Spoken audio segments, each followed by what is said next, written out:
First reading, 1 Kings chapter 12 verse 26 to 32 and chapter 13 verse 33 to 34. And Jeroboam said in his heart, Now shall the kingdom return to the house of David. If this people go up to offer sacrifices in the house of the Lord at Jerusalem, and the heart of this people will turn to their lord Roboam the king of Judah, and they will kill me, and return to him. And finding out a device, he made 2 golden calves, and said to them, Go ye up no more to Jerusalem, behold thy gods, O Israel, who brought thee out of the land of Egypt. And he set the one in Bethel, and the other in Dan.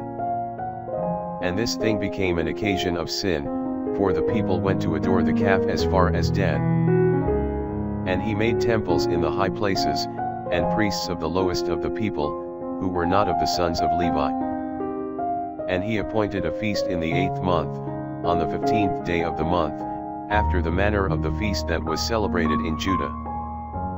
And going up to the altar, he did in like manner in Bethel, to sacrifice to the calves, which he had made, and he placed in Bethel priests of the high places, which he had made.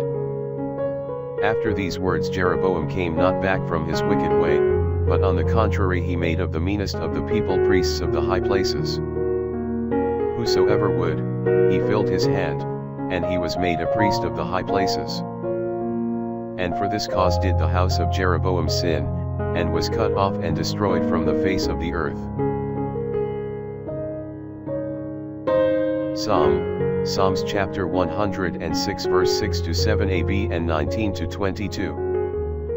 We have sinned with our fathers, we have acted unjustly, we have wrought iniquity. Our fathers understood not thy wonders in Egypt, they remembered not the multitude of thy mercies, and they provoked to wrath going up to the sea, even the Red Sea. They made also a calf in Horeb, and they adored the graven thing. And they changed their glory into the likeness of a calf that eateth grass. They forgot God, who saved them, who had done great things in Egypt. Wondrous works in the land of Cham, terrible things in the Red Sea. Gospel, Mark chapter 8 verse 1 to 10. In those days again, when there was a great multitude, and had nothing to eat, calling his disciples together, he saith to them, I have compassion on the multitude, for behold they have now been with me 3 days, and have nothing to eat.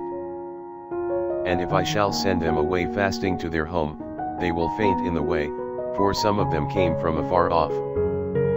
And his disciples answered him, From whence can any one fill them here with bread in the wilderness? And he asked them, How many loaves have ye? Who said, 7. And taking the 7 loaves, giving thanks, he broke, and gave to his disciples for to set before them, and they set them before the people.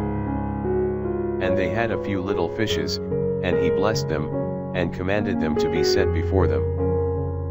And they did eat and were filled, and they took up that which was left of the fragments, 7 baskets. And they that had eaten were about 4,000, and he sent them away. And immediately going up into a ship with his disciples, he came into the parts of Dalmanutha.